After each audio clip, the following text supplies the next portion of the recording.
Mesdames, Messieurs, merci d'être avec nous dans Débriefing. C'est la première émission de cette rentrée de septembre. Débriefing, nouvelle saison.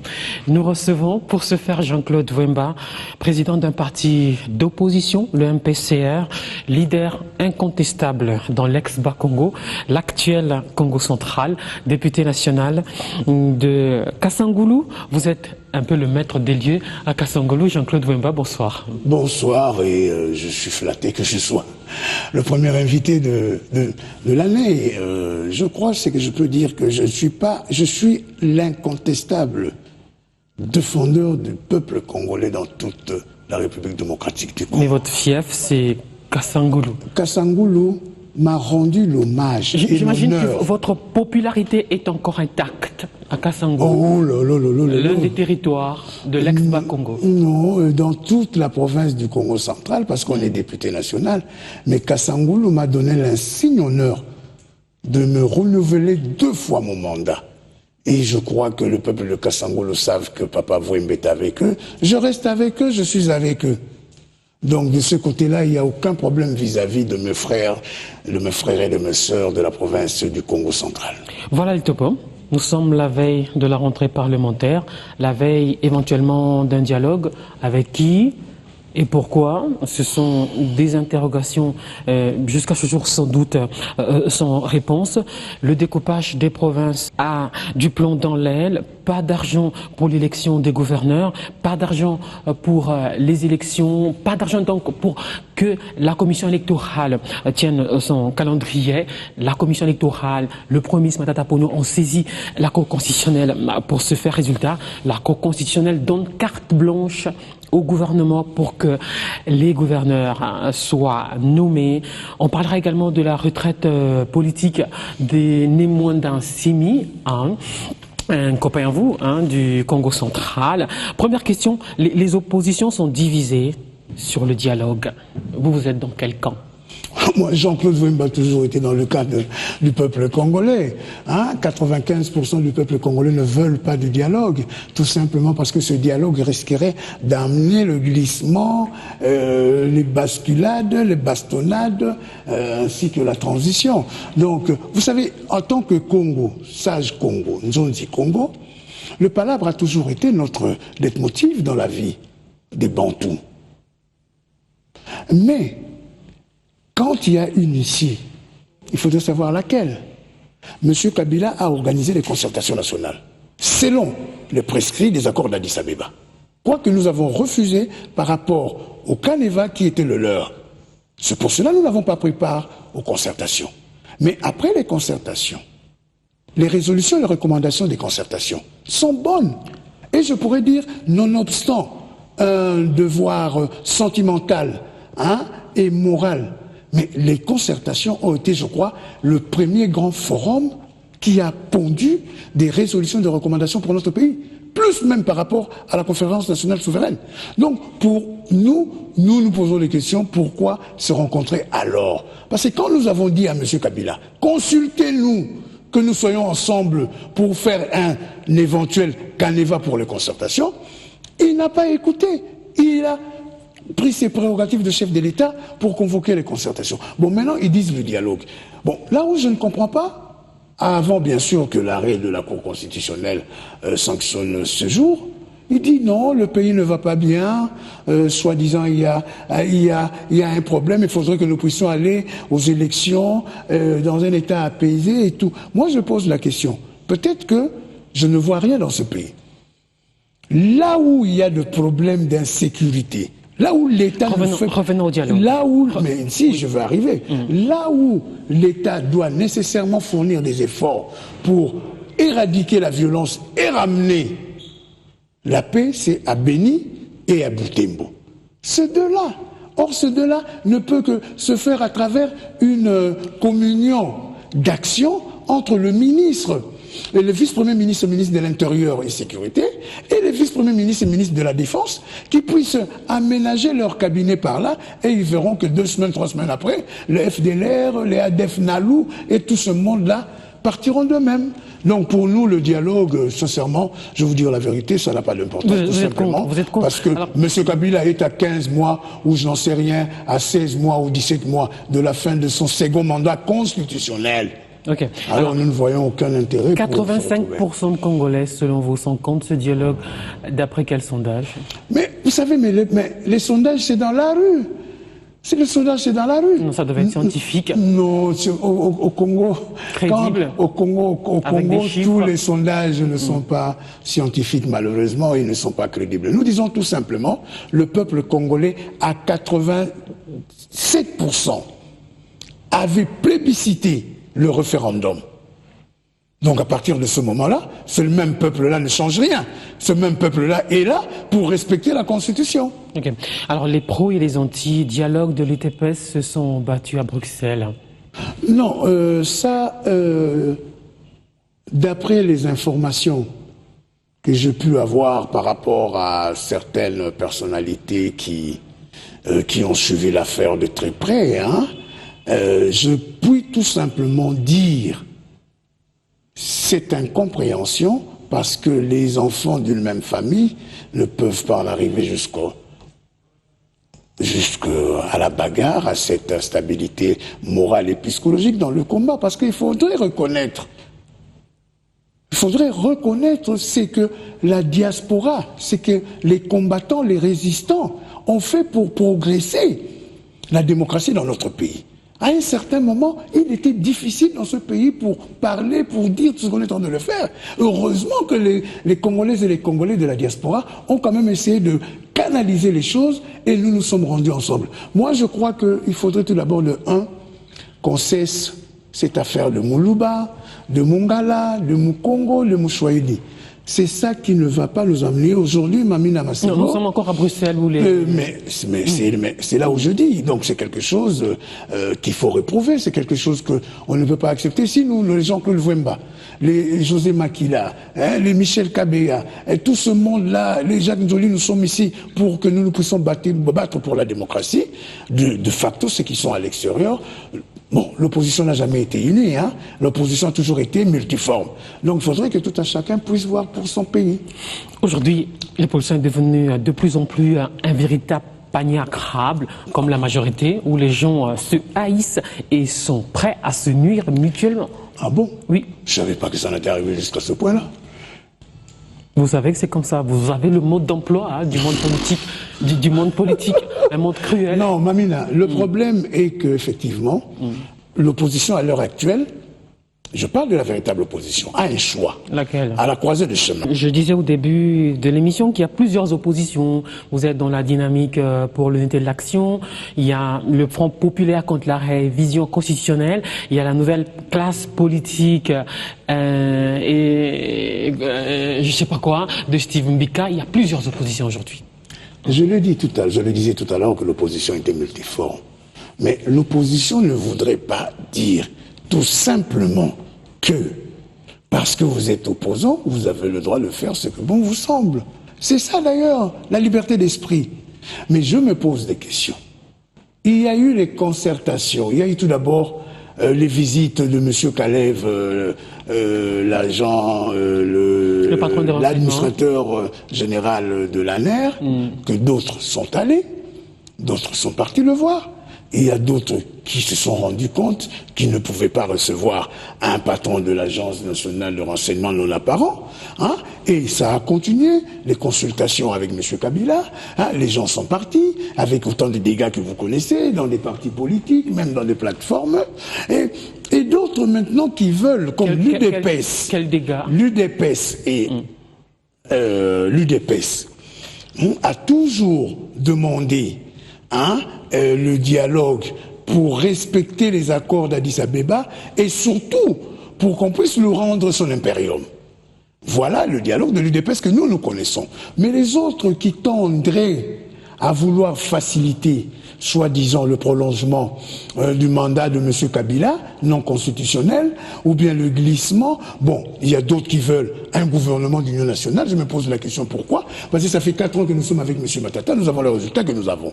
Donc, nous disons tout simplement, Mais et puis, même les gens qui veulent le dialogue, je terminerai par là, même les gens qui veulent le dialogue, ils ne s'entendent pas. L'UDPS et une frange du PPRD se sont retrouvés à Rome. Ils devaient rester 10 jours. Ils ont fait 3 jours. Tout simplement pourquoi? Parce qu'ils se sont rendus compte que les envoyés spéciaux de M. Kabila se sont rendus compte qu'ils ont échoué et qu'ils voulaient embarquer l'UDPS dans un gouvernement soi-disant pour aller aux élections apaisées. La perspective de voir Étienne Tshisekedi au dialogue se rapproche de plus en plus. Si jamais Tshisekedi va au dialogue, vous jetterez votre mounière, même si vous ne l'avez pas aujourd'hui.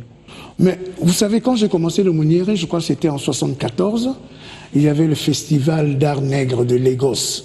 Hein? Il y avait des grands groupes Afriza, Rochero et les Aiko Langalanga, et c'est Mouta Machakado, le grand artiste décédé, qui m'a ramené la première fois le bonnet basque. Donc je ne l'ai pas porté parce que pour le président politique, vous avez qu'à regarder la plupart de mes photos, je suis changeant selon mon état d'esprit.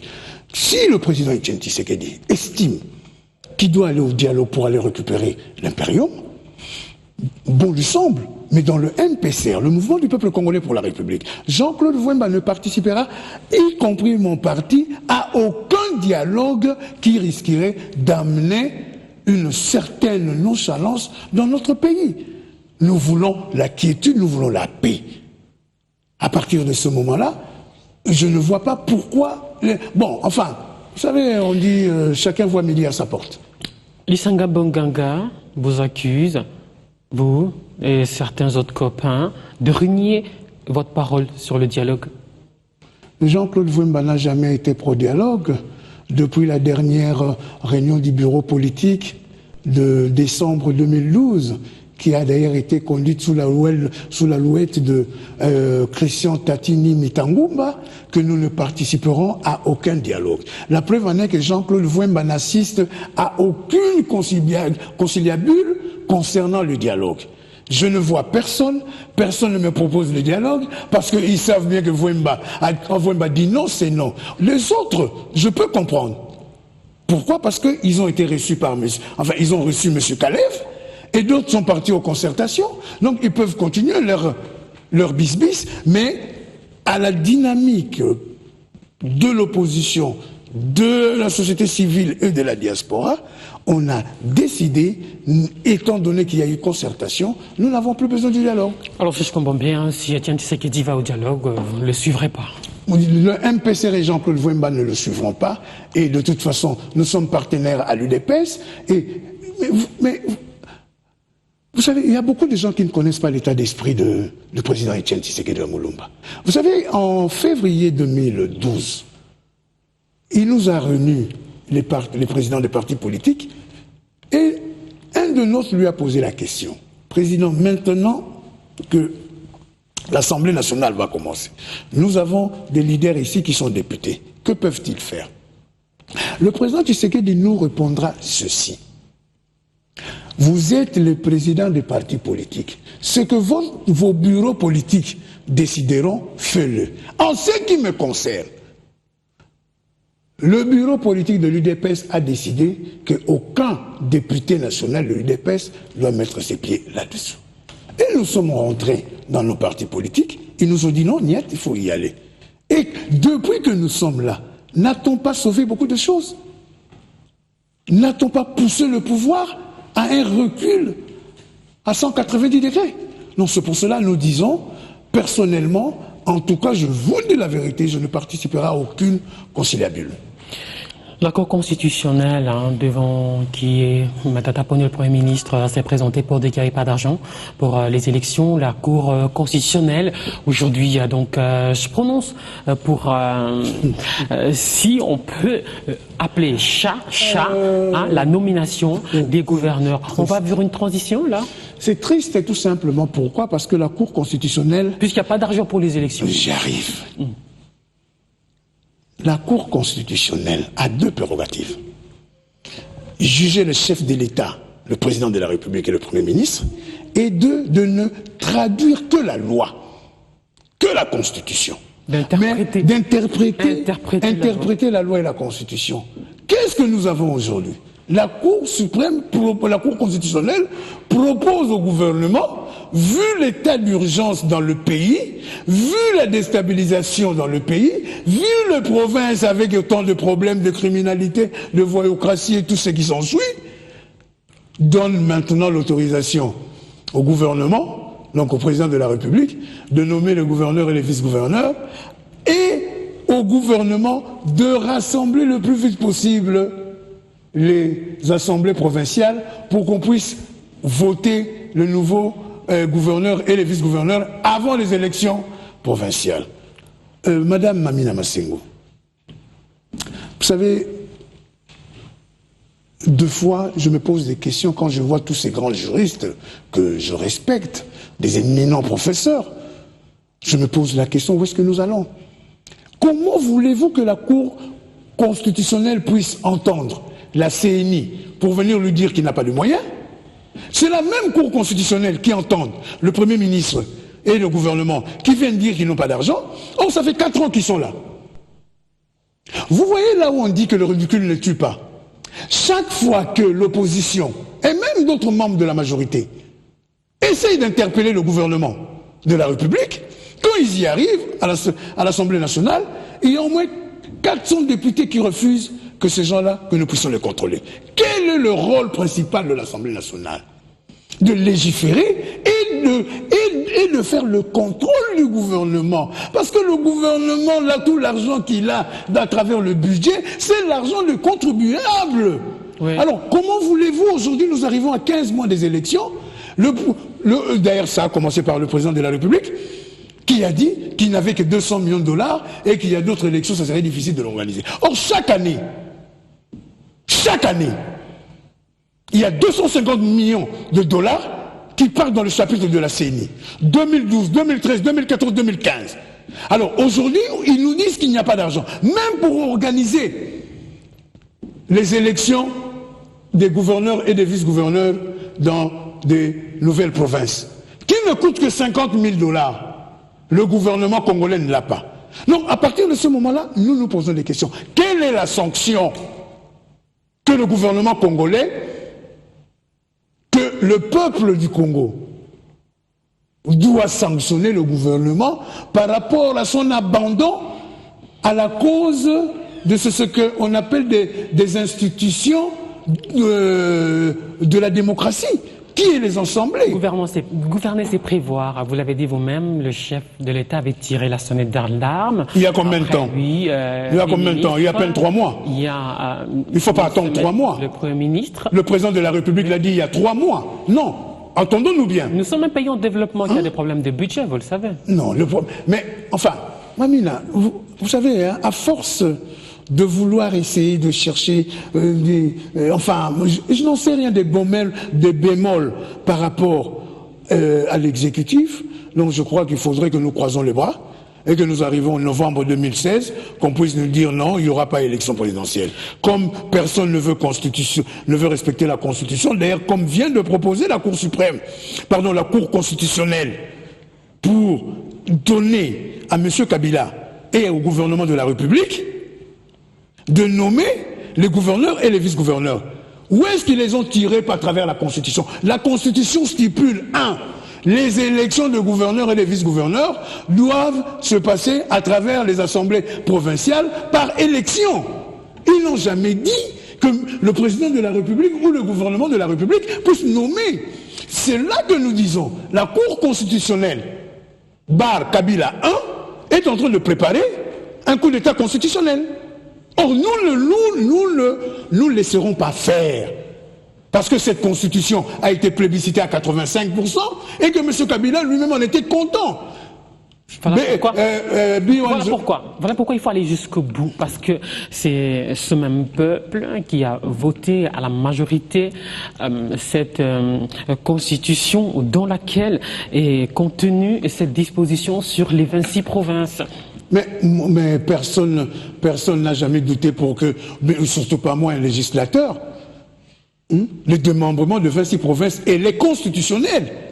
Mais pourquoi ne l'a-t-on pas fait de 2007 à 2011? Il y a des priorités. Mais enfin, pourquoi ne l'a-t-on pas fait de 2011 jusqu'à en 2015. Tout simplement parce que les échéances arrivant très proches, et avec M. Moïse Katumbi qui a fait un strapatolette sur les 2-3 pénaltys, et il y a eu démembrement. Maintenant qu'il y a eu démembrement, la vérité c'est quoi? Quand il y a eu démembrement et qu'il y a eu maintenant les candidatures aux élections de gouverneurs et vice-gouverneurs, ils se rendent compte qu'au Katanga, la majorité peut-être n'aura rien. Ils se rendent compte en Équateur, ils se rendent compte au Bandundu. À partir du moment où ils commencent à réfléchir, vous avez stratégie sur stratégie, n'amène à rien.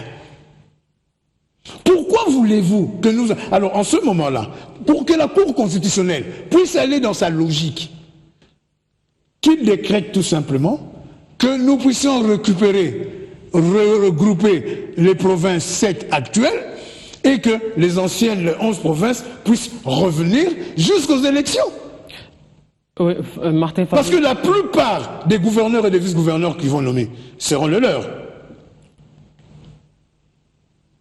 Martin Fayulu propose justement, préconise la réunification des provinces démembrées. Mais moi je crois que, comme la Cour constitutionnelle vient de désavouer le président de la République, le gouvernement. En quoi faisant? En quoi faisant qu'ils sont incapables d'organiser les élections, dès lors qu'en 2011-12, quand ils ont commencé, ils savaient bien qu'il y aura ces tranches des élections.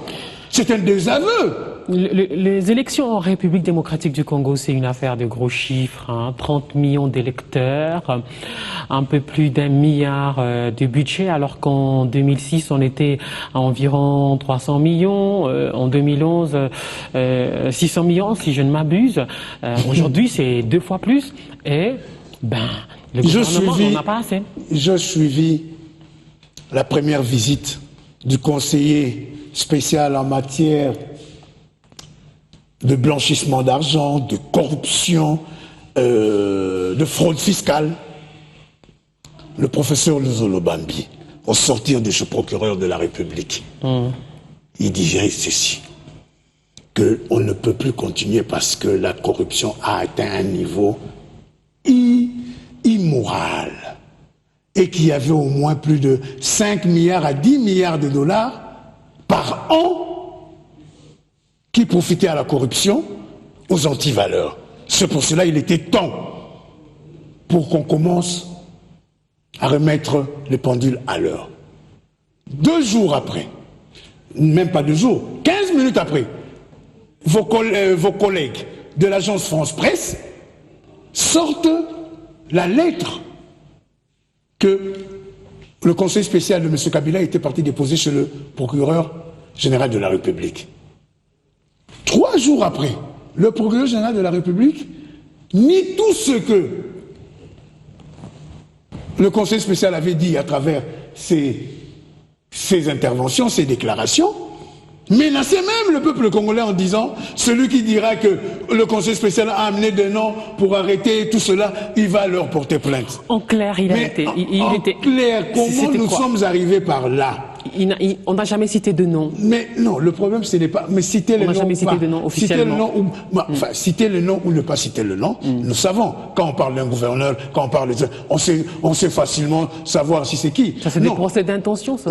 Là où je voudrais chuter, là où je voudrais chuter. Vous savez, depuis 2012, il y a le budget qui vient à l'Assemblée nationale, qui sont votés par à peu près 85 de nos collègues. Mais ces budgets-là, personne ne le contrôle. Donc, à partir du moment où nous nous retrouvons aujourd'hui, il n'y a pas d'argent. Mais où sont partis tous les chapitres qui étaient afférents? C'est là où nous nous posons des questions. Les gens disent, ah non, nous avons fait Bukanga Lonzo, 24 heures après, nous entendons qu'il y a une plainte en préparation en Afrique du Sud contre l'État congolais parce qu'ils ont payé 200 millions pour avoir Bukanga Lonzo. Après, on lui dit l'immeuble du gouvernement. Jean-Claude Van Basten, nationaliste. Jean-Claude Van Basten, républicain. Il faut applaudir l'immeuble du gouvernement parce que ça servirait à la nation congolaise. Mais ça ne sort pas du frais du Premier ministre, ça sort du frais du ministère des Infrastructures.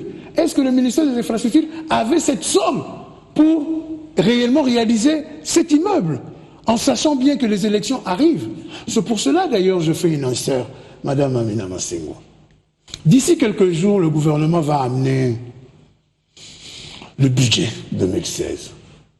Et je crois, sincèrement, que ça serait un budget réaliste. Qu'ils arrêtent de nous amener de budget fafaronnant. Ça ne servirait à rien de mettre des chiffres en milliards, dès lors que nous n'avons rien. Et c'est pour cela d'ailleurs. Le budget de l'année passée, tout le monde le sait, c'est un secret de polichinelle, c'est un budget que vous-même, que beaucoup ont décrit comme maigre et indigne d'un immense État comme le nôtre. Le problème, ce n'est pas ça. Mais quand bien même vous amenez un budget que vous ne parvenez pas à respecter à 50%, à quoi ça sert? Moi, Jean-Claude Vouemba, je conseillerais au ministre du Budget qu'il puisse un peu laver un peu, qu'il sache qu'il a quand même un avenir politique. Qu'il amène à l'Assemblée nationale un budget conséquent et non un budget pour faire plaisir aux gens avec de l'élasticité et arriver sur le terrain, il n'y en a pas. Alors, le calendrier électoral est dépassé, le MLC propose à la place des discussions techniques avec la CENI. Mais la dynamique de l'opposition et de la société civile et de la diaspora, et des groupes parlementaires de l'Assemblée nationale et du Sénat, nous l'avons déjà proposé. Donc des discussions techniques en lieu et place d'un dialogue. Mais nous avons déjà commencé. Madame Amina Massengo. Vous avez des représentants à la CENI. Mais vous savez, ça c'est autre chose, hein, ça on parlera, ça c'est autre chose. Vous savez qu'il y a maintenant une tripartite entre l'opposition, la majorité et la CENI. Nous avons commencé déjà ces discussions il y a 5 mois, 6 mois, qui a d'ailleurs commencé à donner de bons résultats. Nous avons exigé que le nouveau majeur puisse être candidat aux élections provinciales. Ça va demander un coût, l'enrôlement des nouveaux majeurs. Nous avons demandé à la CENI. Il faut du temps, il faut de l'argent. Nous avons demandé à la CENI. Encore un problème d'argent. Nous avons posé la question et de calendrier à tenir. J'arrive. Moi, je suis législateur, je sais que chaque année, la CENI a 250 millions de $. La gestion du gouvernement. Je n'en sais rien de la gestion du gouvernement parce que l'Assemblée nationale ne contrôle pas. Nous sommes des députés godillots quand le Premier ministre vient par rapport au budget. Démissionner. Non, démissionner c'est facile. Pourquoi le Premier ministre ne peut pas être... Pourquoi le Premier ministre... Pourquoi vous restez? Attendez. Pourquoi le Premier ministre et le gouvernement n'aiment pas venir à l'Assemblée nationale pour parler de leur gestion? Puisque nous sommes là pour les contrôler. Il y a quand même une majorité à l'Assemblée nationale. Vous avez également ici dénoncé... Je veux terminer par la CENI. S'il vous plaît, vous avez aussi dénoncé sur ce plateau le fait que vous n'avez jamais réussi à faire tomber aucun ministre. Non, moi je n'ai jamais dit. Moi je n'ai jamais dit ça parce que pour moi un contrôle parlementaire ne veut pas dire faire démissionner quelqu'un. Pour moi, un contrôle parlementaire, si ça arrive comme maintenant là, nous savons bien que le gouvernement a failli. Le gouvernement n'a pas d'argent pour organiser ne fût-ce que des petites élections comme les élections de gouverneurs et de vice-gouverneurs. C'est quoi la sanction là? Mais la sanction, nous allons le faire venir à l'Assemblée nationale en espérant que M. Minakou et son bureau et les 400 députés nationaux de la majorité vont accepter pour qu'il puisse y avoir, parce que je crois même il y a même déjà une motion de défiance en vue de la part d'un collègue du MLC. Donc, et je voudrais terminer, nous avons posé la question par rapport à la CENI. La CENI, on avait M. Malou en duplex. La CENI nous a dit que pour l'enrôlement de nouveaux majeurs et des Congolaises et des Congolais qu'on a chassés, qui ont eu la vie sauve au Congo-Brazzaville, en Angola, en Afrique du Sud, au Rwanda, au Burundi et en Ouganda, ça ne peut faire que 4 mois. 4 mois, c'est que la CENI nous a dit. Alors, 4 mois d'enrôlement. On peut aller, on nous dit, octobre, c'est plus possible. Mais commençons déjà, au mois d'octobre, l'enrôlement des Congolaises et des Congolais. Ça va nous faire 4 mois. Nous serons à quel mois? Au mois de février. Au mois de mars, on appelle les élections provinciales et communales, urbaines et Local et municipal. Hein? Alors, à partir de ce moment-là, donc nous pouvons le faire. Mais c'est que nous ne transigerons jamais l'élection présidentielle, parce que c'est constitutionnel. Le 27 novembre 2016, il doit y avoir l'élection présidentielle. La Constitution a donné à M. Kabila 2 mandats, point barre. Il n'a jamais dit le contraire. Je ne transcris que la Constitution. C'est pas moi, c'est pas Jean-Claude Fauchebas, c'est la Constitution. Puisque ça fait débat, puisque vous y revenez, alors que le concerné lui-même n'a jamais fait aucune déclaration dans ce sens-là. Ça sera votre dernier mot ou vous avez quelque chose à ajouter avant qu'on se quitte? Vous savez, il y a un grand artiste né Congo, hein, Moulinfo, de Sonabata, de Surquois, le territoire de Kasangulu. Luambo Makiade avait dit Soko Monindoki Belela. 2 fois le sorcier ne parle pas. Ce sont ses acolytes qui parlent. Et c'est dangereux. C'est pour cela que nous disons tout simplement, nous devons respecter la Constitution, rien que la Constitution. Maintenant que la Cour constitutionnelle, avec des éminents professeurs de droit constitutionnel, UNIKIM, UPC, ULK, qu'est-ce que j'en sais, commence maintenant à traduire. Qu'est-ce qu'il fallait faire alors? Que se serait-il passé? Bon, quelle est maintenant la sanction? Qu'est-ce qui serait-il passé? Bon, ils se rendent compte qu'il n'y a pas d'argent, le gouvernement n'a pas d'argent. Mamina Massengo, il doit y avoir une sanction. Même quand on est petit. Une sanction, une sortie de crise, la sortie de crise, la constitution. Mais ce n'est pas leur devoir. Ce n'est pas leur devoir premier de vouloir donner des béquilles à ce gouvernement. Hein? Ce n'est pas... Bon, vous savez... Vous appelez ça béquille, certains appellent ça voie de sortie. Là, on est en train de parler. D'ailleurs, les raisons de la Cour constitutionnelle disent qu'il y a de l'instabilité partout au pays. Je ne sais pas où est-ce qu'ils les ont eus. Hein? Et je dirais tout simplement ceci, le peuple congolais n'est pas dupe. Okay. Alors, vous l'avez déjà évoqué. On termine peut-être par Némoine d'un Sémi qui prend une sorte de retraite politique anticipée, qui quitte la vie politique. Juste un mot, et c'est terminé. Quand je suis rentré de l'Europe, en 2005, le peuple de Kasangulu m'a élu en 2006. Bondoudia Congo n'est pas chez moi à Kasangulu. Donc je ne connaissais pas Némoine Semi. Je connais Némoine Semi lors de premières réunions au restaurant,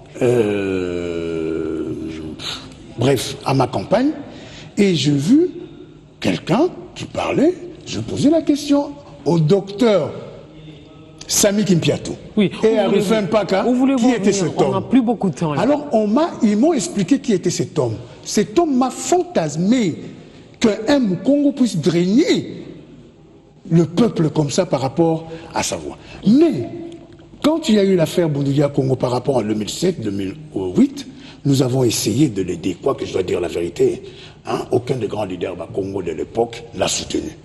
J'ai commencé par le soutenir seul, et puis Rufin Mpaka est arrivé.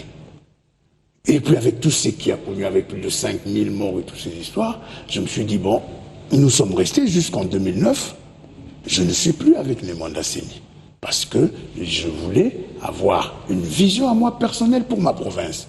À partir de ce moment-là, c'était un Congo comme moi, un grand sage, c'est une personnalité du Congo central. Et jusqu'à maintenant, quand il est sorti du bureau de M. Kabila, et il sort pour proposer 3 ans de transition pour un député national élu dans la circonscription électorale de la Funa.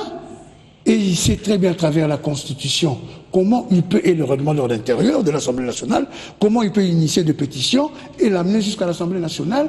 Ce qui était plus grave, l'honorable Némoine Semi a même dit que le glissement, la transition, la Constitution n'était que 2 mots. Okay. Et alors, quand il est reparti... On est en train de déborder, là, on est prêt. Non, juste une minute. Il a fait sa randonnée dans le Bas-Congo, là où il est parti dire qu'il faudrait que les Balouba, les Bachouaïli, les Bangala, les Bapende, et peut-être demain, qu'est-ce que j'en sais, puissent quitté la province. Jean-Claude Wemba sillonnait la province du Congo central, de Kassangoulou jusqu'à Boma. Et j'ai expliqué à mes frères et mes sœurs, si Joseph Kasavubu est arrivé président de la République de ce pays, c'était pas parce que la BACO était le parti majoritaire dans ce pays. Le BACO ne ressemblait qu'un peu du Bandundu, la ville-province de Kinshasa et le Congo central. Mais comme depuis 1953, notre papa, notre doyen, notre ancêtre qui est là, Mukamba, est là, depuis 1953 que les communautés politiques du Congo se réunissaient à Kisantu et que c'était Kasavubu qui était parmi les grands fédérateurs. Ils ont choisi Kasavubu comme un grand fédérateur. Et à partir de cela, nous ne pouvons pas commencer à la xénophobie, à vouloir exclure et tant. Bon, j'ai dit ce que j'avais à dire. Il s'est rendu compte que la province du Congo central ne le suivra pas. Hein, et que vous savez, chez nous... Vous l'avez tué politiquement, il est mort. Non. Politiquement, il est mort. Politiquement, je dis politiquement. Le maréchal Mobutu est mort, mais il y a politiquement, je dis politiquement. Moboutistes, J'ai dit politiquement. Il y a les extrémistes moboutisme, hein, bon, aussi, bon, enfin, bref. Il s'est rendu compte qu'il est un spirituel. Et je tiens à le dire. Il y a une chose que je garderai de mémoire d'Assemi. Désormais, il va vivre reclus dans son église, parce que c'est un chef religieux d'abord. Il y a une chose que je garderai toute ma vie de mémoire d'Assemi. Quand je suis rentré au Congo, je n'avais pas cette aptitude, cette connaissance de la tradition Congo. Il y a deux personnes. Il y a mon oncle, décédé Samuel Nzonzila, et Nemwanda Semi qui m'ont appris la tradition Congo. Merci Jean-Claude Wemba d'être passé dans des briefings, président du MPCR, l'MPCR un parti d'opposition, député national de Kassangoulou, l'un des territoires de l'ex-Bas-Congo, le Congo central. C'est des briefings à suivre en rediffusion demain. On se retrouve la semaine prochaine pour un autre invité, d'autres invités et un autre sujet d'actualité. Au revoir.